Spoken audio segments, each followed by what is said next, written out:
අද අපි හීබ්‍රු භාෂාවේ අංක 6 සිට 10 දක්වා ස්ත්‍රී පුරුෂ භේදය සහිතව ඉගෙන ගමු. මුලින්ම අංක 6.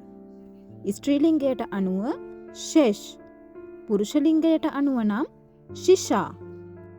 අංක 7. ස්ත්‍රී ලිංගයට අනුව නම් ෂෙවා, පුරුෂ ලිංගයට අනුව නම් ශිව්ආ. ඊළඟට අංක 8.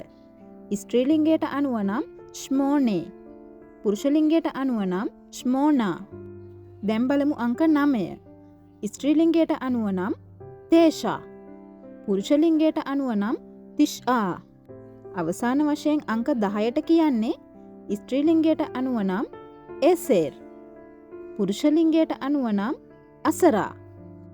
එහෙනම් ඔයාලා දැන් මේ අංක ටික හොඳට මතක තියාගන්න. මොකද අපේ ඉදිරි පාඩම් වලදී මේ අංක භාවිතා කරලා වේලාව බලන ආකාරය අපි ඉගෙන ගන්නවා. එහෙනම් අදම channel එක subscribe කරන්න.